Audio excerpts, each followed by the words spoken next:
Journaliste, c'est honorable Terence Senghor, fille de Keur Massar Sud, département de Keur Massar. Damané, aujourd'hui, il y a une affluence pour nous voter pour Benno Bokk Yaakaar. Parce que il est inadmissible aujourd'hui qu'avec l'élection du département, nous perdons ñaari yoon. Ngir malentendu, gars ils n'ont rien compris, les populations n'avaient rien compris. Malgré ces couacs-là, aujourd'hui il faut rétablir la vérité. Le président a tout fait pour Keur Massar. Aujourd'hui, dañ ko war a delloo njukkal, surtout pour l'institution qu'il a mise en place. Le Haut Conseil des collectivités territoriales, peut-être du médiatiser, mais le travail qu'il a là-bas, cette institution-là, amul fenn, c'est day répondre des politiques territoriales. Gis nga dama la bëgg wax benn affaire de décentralisation des politiques publiques. Gis nga dama la bëgg wax benn affaire. Gis nga institution bi liggéey bu muy liggéey mu jëlee ko des politiques de décentralisation des territoires au niveau des mairies, au niveau des collectivités yóbbu ko ci kaw politique boobu moom la ñuy conseiller président. Moom la ñuy conseiller président duñ ko médiatiser mais dañuy joy ay avis avec des experts, dañuy liggéey avec des experts jox ko ay avis avec des recommandations yi nga xam ne président parmi les recommandations am na yenn nga xam ne président dafa ko mettre en œuvre ñu bëri xamuñu loolu. Notre rôle c'est pas d'être médiatisé. Notre rôle c'est de travailler dans l'ombre, joko joy ay avis vraiment motivé avec des recommandations joko président de la République. Donc aujourd'hui, il n'est plus question de perdre ces élections-là. Et on a mis en place une commission qui depuis quelque temps, depuis longtemps, une commission de réconciliation. On a fait le tour de toutes les têtes de liste au niveau des 6 communes. Ku nekk gis nañ ko waxtaan ak moom joko enjeu bi. Finalement,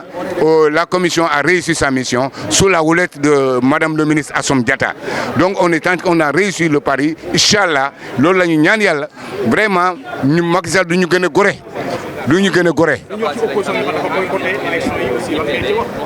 Bon, ñooñu awma dara lu ma leen di wax. C'est que ñii Keur Massar de Sénégal moo leen ñorul. Sénégal su leen ñorol ñu xam ne président son excellence depuis qu'il est là mu ngi liggéey dëkk bi mu ngi liggéey Sénégal ñëpp teg na ci au niveau international ñëpp a reconnaître loolu ñoom billaay ngir yàlla man je me demande est-ce que réellement ñoom vraiment ay nit ñu bëgg Sénégal lañu. Loolu moom dama koy laajte sama bopp est-ce que nit ñu bëgg Sénégal lañu parce que lépp looy gis lépp tout est négatif chez eux. C'est pas bon. Nit ki da ngay nekk jullit da ngay wax lu war a am loo gis lu baax nga ne ko lu baax la loo gis lu bon nga waxtaane ko ñun Sénégal lañu dëkk nga am sutura mais kenn amul sutura parmi l'opposition là ngir yàlla dañu dimbale ñu ñëw ñu nekk benn ñuy wante dëgg ñu nekk démocratie bi baax mais dans le respect mutuel ñu mun a respecter defar suñu Sénégal jàppale Macky Sall moo émerger ce pays là. On en a besoin. Les populations en ont besoin. Macky Sall mu ngi def lu mu mun waaw nañ ko jàppale ngir yàlla voilà. Merci beaucoup. Voilà, je m'appelle Mohamedou Moustapha Sy, je suis candidat donc tutélaire sur la liste IPD, donc parti initiative pour une politique de développement.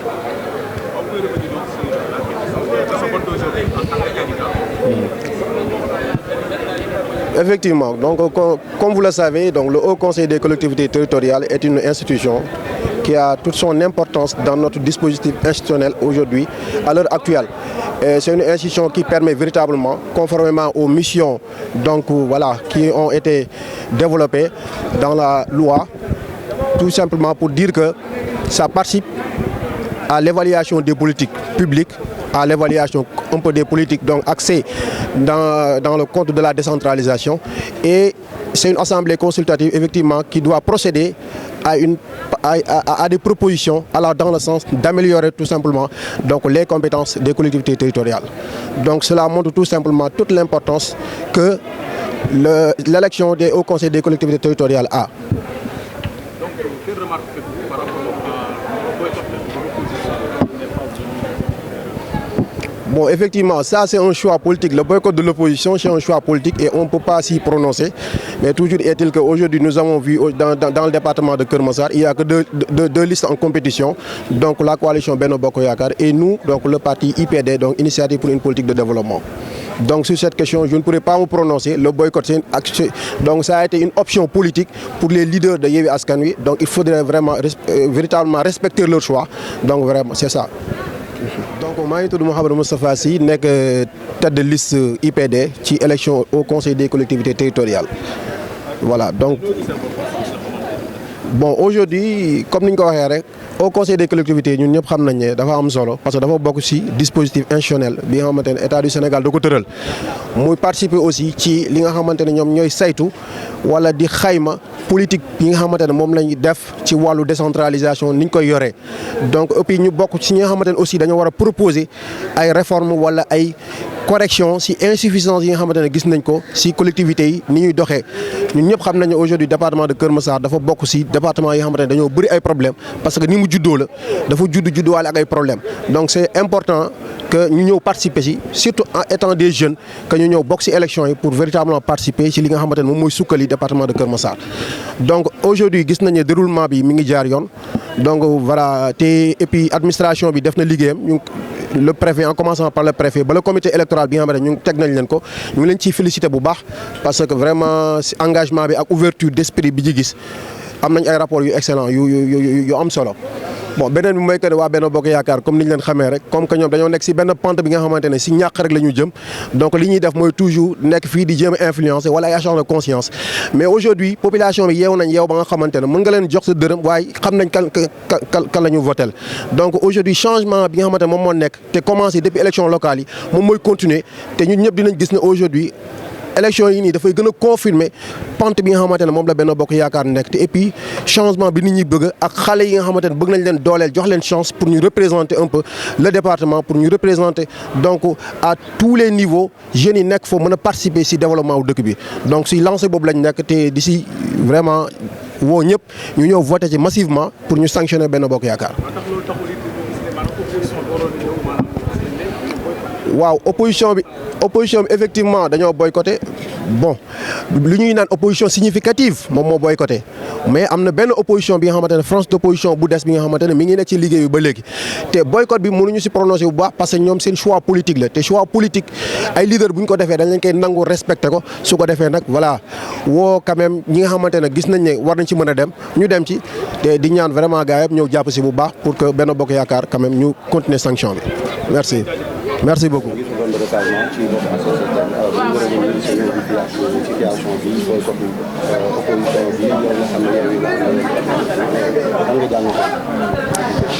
ñu ngi leen di nuyu yéen ñëpp waa presse bi jaar la ko ci Awadi di leen féliciter bu baax ci liggéey bi ngeen nekk sama